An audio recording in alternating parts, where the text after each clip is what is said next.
ನಮಸ್ಕಾರ ವಿದ್ಯಾರ್ಥಿಗಳೇ, Yasin classes YouTube ಚಾನೆಲ್ನಲ್ಲಿ ತಮ್ಮೆಲ್ಲರಿಗೂ ಸ್ವಾಗತ. ಇವತ್ತಿನ ವಿಡಿಯೋದಲ್ಲಿ ನಾವು 9ನೇ ತರಗತಿಯ ತೃತೀಯ ಭಾಷೆ ಹಿಂದಿ ವಿಷಯದ ಮೊದಲನೇ ಪದ್ಯವಾಗಿರುವಂತಹ ಜೈ ಜೈ ಭಾರತ್ ಮಾತಾ ಕವಿತೆಯ ಅಭ್ಯಾಸವನ್ನು ಮಾಡೋಣ. ಅದಕ್ಕಾಗಿ ಈ ವಿಡಿಯೋವನ್ನು ಸಂಪೂರ್ಣವಾಗಿ ವೀಕ್ಷಿಸಿ. ಈ ವಿಡಿಯೋ ನಿಮಗೆ ಇಷ್ಟವಾದರೆ ಈ ವಿಡಿಯೋವನ್ನು ಲೈಕ್ ಮಾಡಿ, ನಿಮ್ಮ ಗೆಳೆಯರೊಂದಿಗೆ ಈ ವಿಡಿಯೋವನ್ನು ಹಂಚಿಕೊಳ್ಳಿ. ಇನ್ನೂವರೆಗೆ ನೀವು ನಮ್ಮ ಚಾನೆಲ್ವನ್ನು ಸಬ್ಸ್ಕ್ರೈಬ್ ಮಾಡಿಲ್ಲ ಅಂದರೆ ಸಬ್ಸ್ಕ್ರೈಬ್ ಅವಶ್ಯವಾಗಿ ಮಾಡಿ ಮತ್ತು ಅಲ್ಲೇ ಇರುವಂತಹ ಬೆಲ್ ಐಕನ್ ಮೇಲೆ ಕ್ಲಿಕ್ ಮಾಡಿ ಆಲ್ ನೋಟಿಫಿಕೇಷನನ್ನು ಆನ್ ಮಾಡಿ. ಹಾಗಾದರೆ ವಿಡಿಯೋವನ್ನು ಪ್ರಾರಂಭಿಸೋಣ. बच्चों, जय जय भारत माता कविता की कवि हैं मैथिली शरण गुप्त. इस कविता के कवि हैं मैथिली शरण गुप्त. कविता को विस्तार रूप से जानने से पहले हम कवि मैथिली शरण गुप्त जी का संक्षिप्त में परिचय देख लेते हैं. राष्ट्रकवि मैथिली शरण गुप्त जी का जन्म 1886 में उत्तर प्रदेश के झांसी जिले के चिरगांव में हुआ. ವಿದ್ಯಾರ್ಥಿಗಳೇ, ರಾಷ್ಟ್ರಕವಿಯಾದಂತಹ ಮೈಥಿಲಿ ಶರಣ್ ಗುಪ್ತಜಿಯವರ ಜನ್ಮ 1886ರಲ್ಲಿ ಉತ್ತರ ಪ್ರದೇಶದ ಝಾಂಸಿ ಜಿಲ್ಲೆಯ ಚಿರಗಾಂವ್ ಎಂಬಲ್ಲಿ ಆಯಿತು. इनके पिता सेठ रामचरण ये भी ब्रज भाषा के कवि थे. ಇವರ ತಂದೆ ಹೆಸರು ಸೇಠ್ ರಾಮಚರಣ್. ಇವರು ಕೂಡ ಬ್ರಜ್ ಭಾಷೆಯ ಕವಿಯಾಗಿದ್ದರು.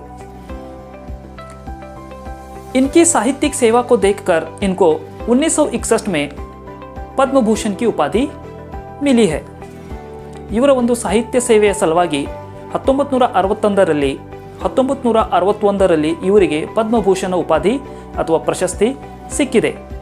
उसी तरह अपने महाकाव्य साकेत के लिए इनको गंगा प्रसाद पारितोष प्राप्त हुआ है. ಇವರ ಮಹಾಕಾವ್ಯ ಸಾಕೇತಕ್ಕಾಗಿ ಇವರಿಗೆ ಗಂಗಾ ಪ್ರಸಾದ್ ಪಾರಿತೋಷ ಪ್ರಶಸ್ತಿಯು ಕೂಡ ದೊರೆತಿದೆ. और साथ ही राज्यसभा में मनोनीत सदस्य भी थे. ಜೊತೆಗೆ ಇವರು ರಾಜ್ಯಸಭೆಯಲ್ಲಿ ನಾಮಾಂಕಿತ ಸದಸ್ಯರು ಕೂಡ ಆಗಿದ್ದರು. अब इनकी कुछ प्रमुख रचनाओं के बारे में देखते हैं.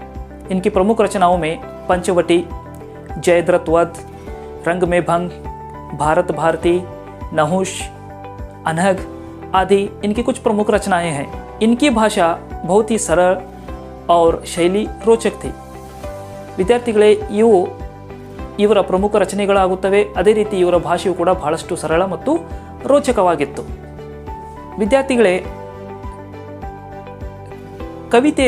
ಈ ಒಂದು ಕವಿತೆಯ ಆಶಯ, ಕವಿ ಯಾವ ರೀತಿ ಈ ಕವಿತೆಯ ಮೂಲಕ ಆಶಯವನ್ನು ವ್ಯಕ್ತಪಡಿಸಿದ್ದಾನೆ ಅನ್ನೋದನ್ನು ನೋಡೋಣ. ಕವಿ ಇಸ್ ಕವಿತಾ ಮೇ ಭಾರತ್ ಮಾತಾ ಕಾ ಗುಣಗಾನ ಕರ್ ರಹೆ ಹೈ.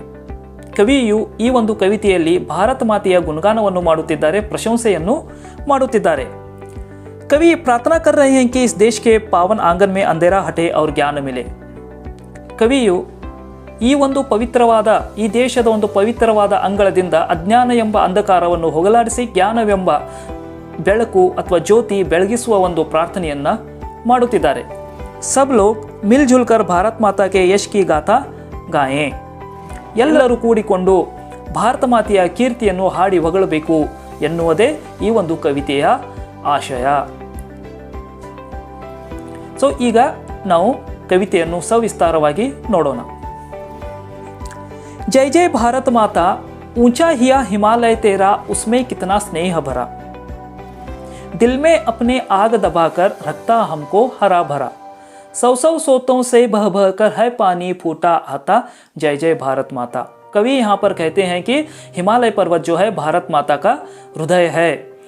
जिस तरह मनुष्य के शरीर में हृदय का स्थान महत्व होता है, उसी तरह भारत माता के अथवा भारत देश के लिए हिमालय पर्वत जो है हृदय का काम करता है.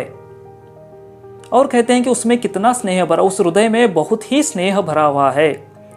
ವಿದ್ಯಾರ್ಥಿಗಳೇ, ಇಲ್ಲಿ ಕವಿಯವರು ಹೇಳ್ತಾ ಇದ್ದಾರೆ, ಹಿಮಾಲಯ ಪರ್ವತವು ಭಾರತದ ಹೃದಯವಾಗಿದೆ ಮತ್ತು ಅದರಲ್ಲಿ ಬಹಳಷ್ಟು ಸ್ನೇಹ ತುಂಬಿದೆ, ಪ್ರೀತಿ ತುಂಬಿದೆ ಅನ್ನೋದನ್ನ ಇಲ್ಲಿ ಹೇಳುತ್ತಿದ್ದಾರೆ. तो आगे चलकर कहते हैं कि दिल में अपने आग दबाकर रखता हमको हरा भरा. सो दिल में अपने आग दबा कर रखना मतलब दिल में अपने दुख को दबा कर रखना, अपने कष्ट को दबा कर रखना, और बाहर से हमको क्या करना है, हरा भरा रखना, यानी सुख शांति प्रदान करना, सुख शांति को देना, खुशियों को देना. सो विद्यार्थिಗಳೇ ದಿಲ್ ಮೇ ಅಪ್ನೆ ಆಗ್ ದಬಾಕರ್, ಮನಸ್ಸಿನಲ್ಲಿ ತನ್ನ ಕಷ್ಟವನ್ನು ಅದುಮಿಕೊಂಡು, ದಬಾಕರ್ ಅದುಮಿಕೊಂಡು ನಮ್ಮನ್ನು ಏನು ಮಾಡ್ತಿದೆ, ನಮ್ಮನ್ನು ಸುಖ ಶಾಂತಿಯನ್ನು ನೀಡುತ್ತದೆ, ನಮಗೆ ಸುಖ ಶಾಂತಿಯನ್ನು ನೀಡುತ್ತಿದೆ. ಸೊ ಹಿಮಾಲಯ ಪರ್ವತದ ಹೃದಯ ಅಥವಾ ತಾಯಿಯ ಹೃದಯ ಹೇಗಿದೆಯಪ್ಪ ಅಂದರೆ, ತಾನು ಕಷ್ಟವನ್ನು ನುಂಗಿ ನಮ್ಮನ್ನು ಸುಖ ನೀಡುವಂತಹ ಹೃದಯ, ವಿಶಾಲವಾದಂತಹ ಹೃದಯ ನಮ್ಮ ತಾಯಿ ಭಾರತಾಂಬೆ ಹೊಂದಿದ್ದಾಳೆ ಎನ್ನುವುದನ್ನು ಕವಿ ಇಲ್ಲಿ ವರ್ಣಿಸ್ತಾ ಇದ್ದಾರೆ. और आगे चलकर कहते हैं कि 100 सोतों से बह बहकर है पानी फूटा आता. हिमालय पर्वत को भारत का हृदय कहते हुए, और वहाँ पर जो है 100 सोतों से, सोत यानी स्रोत, ಮೂಲ, ಸ್ರೋತ್ ಅಂದ್ರೇನು ಮೂಲ, ಹಲವಾರು ಮೂಲಗಳಿಂದ, ನೂರಾರು ಮೂಲಗಳಿಂದ ನೀರು ಹರಿದು ಬರುತ್ತದೆ. ಹಿಮಾಲಯ ಪರ್ವತದಿಂದ ನೀರು ಹರಿದು ಬರುತ್ತದೆ. ಏಕೆಂದರೆ ಅಲ್ಲಿ ಹಲವಾರು ನದಿಗಳು ಏನಾಗುತ್ತವೆ, ಹುಟ್ಟುತ್ತವೆ. ಅದು ಹಿಮಾಲಯ ಪರ್ವತವು ಹಲವಾರು ನದಿಗಳಿಗೆ ಉಗಮ ಸ್ಥಾನವಾಗಿರುವುದರಿಂದ ಅಲ್ಲಿ ನದಿಗಳು ಹರಿದು ಕೆಳಗೆ ಬರುತ್ತವೆ. ಅದಕ್ಕಾಗಿ ಕವಿ ಹೇಳ್ತಾ ಇದ್ದಾರೆ 100 सोतों से बह बहकर है पानी फूटा आता. ಇಂಥ ವಿಶೇಷತೆಯನ್ನು ಹೊಂದಿರುವಂತಹ ಈ ಹಿಮಾಲಯ ಪರ್ವತದ ವರ್ಣನೆ ಮಾಡುತ್ತಾ ಕವಿ ಇಲ್ಲಿ ತಾಯಿಯನ್ನ ಜಯ ಜಯಕಾರ ಹಾಕುತ್ತಾರೆ, ತಾಯಿಗೆ ಜಯ ಜಯಕಾರವನ್ನು ಹಾಕುತ್ತಾರೆ. ವಿದ್ಯಾರ್ಥಿಗಳೇ, ಹಿಮಾಲಯ ಪರ್ವತದ ಬಗ್ಗೆ ನಾವು ಇನ್ನಷ್ಟು ತಿಳಿದುಕೊಳ್ಳೋಣ.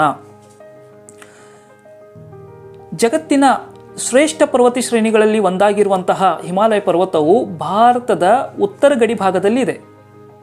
ವಿಶ್ವದ ಅತ್ಯಂತ ಎತ್ತರವಾದಂತಹ ಮೌಂಟ್ ಎವರೆಸ್ಟ್ ಪರ್ವತವು ಕೂಡ ಈ ಒಂದು ಶ್ರೇಣಿಗಳಲ್ಲಿ ಬರುತ್ತದೆ, ಹಿಮಾಲಯ ಪರ್ವತ ಶ್ರೇಣಿಗಳಲ್ಲಿ ಇದೆ.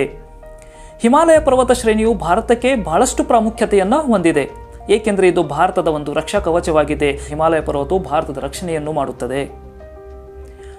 ಅದೇ ರೀತಿ ಹಲವಾರು ನದಿಗಳೇ, ಈಗಾಗಲೇ ಹೇಳಿದೆ, ಹಿಮಾಲಯ ಪರ್ವತವು ಹಲವಾರು ನದಿಗಳಿಗೆ ಉಗಮ ಸ್ಥಾನವಾಗಿರುವುದರಿಂದ ಅಲ್ಲಿಂದ ಹುಟ್ಟಿದಂತಹ ನದಿಯು ಭಾರತದ ಒಂದು ಸಮತಟ್ಟಾದ ಒಂದು ಮೈದಾನ ಪ್ರದೇಶಗಳಲ್ಲಿ ಬಂದು ಅವು ಏನು ಮಾಡುತ್ತವೆ ಅಂದರೆ ತನ್ನ ವ್ಯಾಪ್ತಿಯಲ್ಲಿ ಬರುವಂತಹ ಭೂಮಿಯ ಒಂದು ಫಲವತ್ತತೆಯನ್ನು ಹೆಚ್ಚುತ್ತವೆ.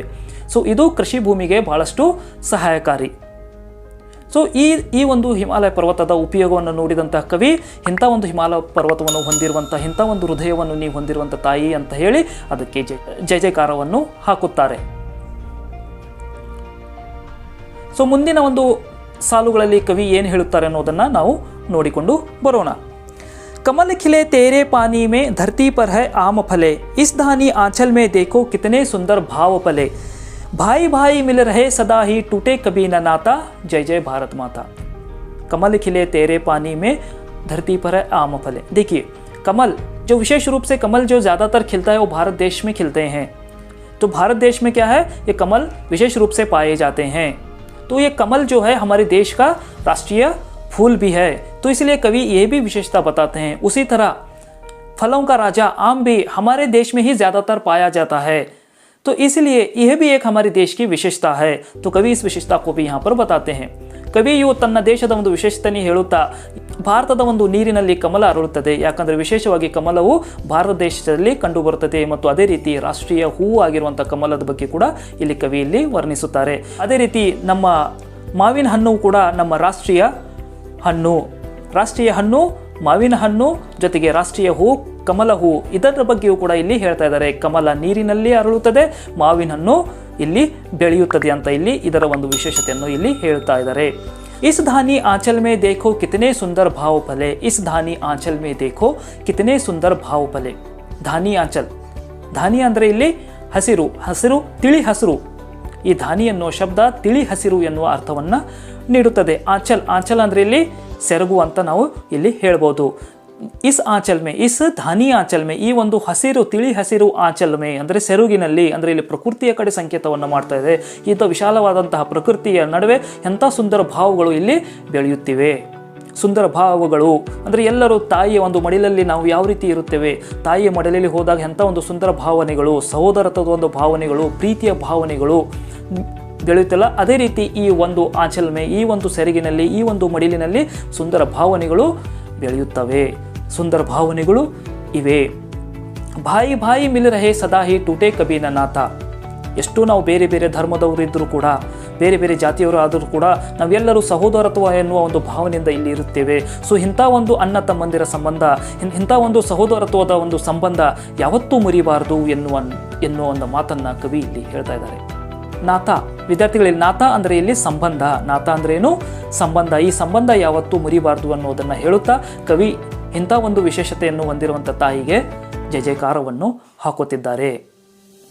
ಈಗ ಮುಂದಿನ ಸಾಲುಗಳನ್ನು ನೋಡೋಣ.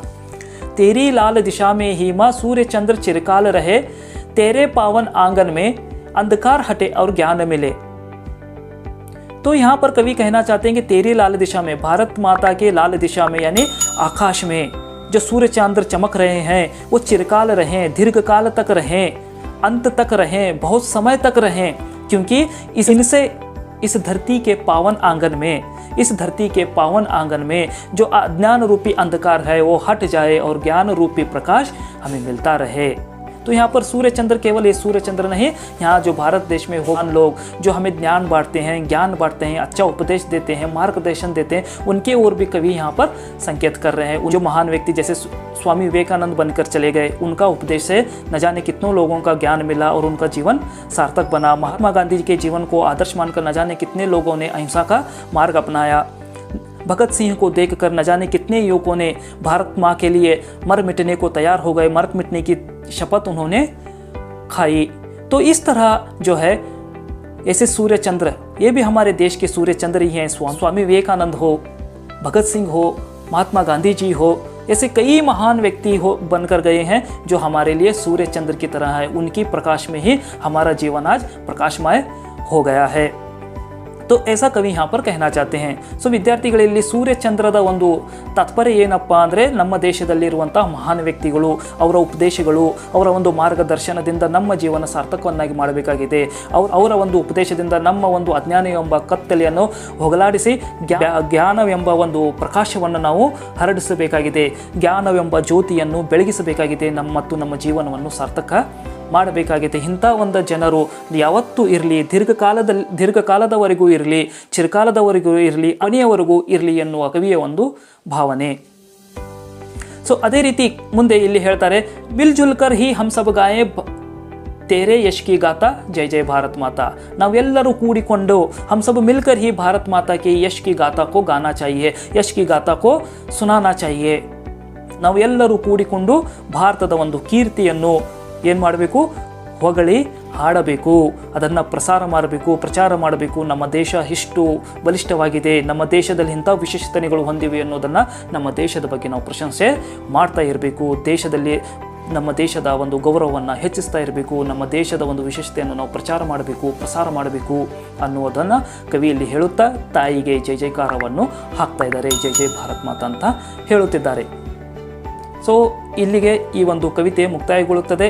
ಈ ಒಂದು ಕವಿತೆ ನಿಮಗೆ ಇಷ್ಟವಾಗಿದೆ ಅಂತ ಭಾವಿಸ್ತೀನಿ. ಇಷ್ಟವಾಗಿದ್ದರೆ ಈ ವಿಡಿಯೋವನ್ನು ಲೈಕ್ ಮಾಡಿ, ಕಮೆಂಟ್ ಮಾಡಿ, ನಿಮ್ಮ ಗೆಳೆಯರೊಂದಿಗೆ ಈ ವಿಡಿಯೋವನ್ನು ಹಂಚಿಕೊಳ್ಳಿ. ಮತ್ತು ಇನ್ನುವರೆಗೆ ಚಾನೆಲ್ವನ್ನು ಸಬ್ಸ್ಕ್ರೈಬ್ ಮಾಡಿಲ್ಲ ಅಂದರೆ ಸಬ್ಸ್ಕ್ರೈಬ್ ಅವಶ್ಯಕವಾಗಿ ಮಾಡಿ ಮತ್ತು ಅಲ್ಲೇ ಇರುವಂತಹ ಬೆಲ್ ಐಕನ್ ಮೇಲೆ ಕ್ಲಿಕ್ ಮಾಡಿ ಆಲ್ ನೋಟಿಫಿಕೇಷನನ್ನು ಆನ್ ಮಾಡಿ. ಇದರಿಂದ ನಮ್ಮ ಒಂದು ಯಾವುದೇ ರೀತಿಯ ಒಂದು ಚಾನೆಲ್ನಲ್ಲಿ ಆದಂತಹ ಅಪ್ಡೇಟ್ಗಳನ್ನು ಅಥವಾ ಅಪ್ಲೋಡ್ ಮಾಡಿದಂಥ ವೀಡಿಯೋಗಳ ಒಂದು ನೋಟಿಫಿಕೇಷನ್ ನೇರವಾಗಿ ನಿಮ್ಮ ಮೊಬೈಲ್ಗೆ ಬರುತ್ತೆ. ಇದರಿಂದ ನೀವು ನಮ್ಮ ವೀಡಿಯೋಗಳನ್ನು ಬಹಳಷ್ಟು ಬೇಗ ನೋಡಬಹುದು. ಸೊ ಭೇಟಿಯಾಗೋಣ ಮುಂದಿನ ವಿಡಿಯೋದಲ್ಲಿ. ಅಲ್ಲಿವರೆಗೆ ಧನ್ಯವಾದಗಳು.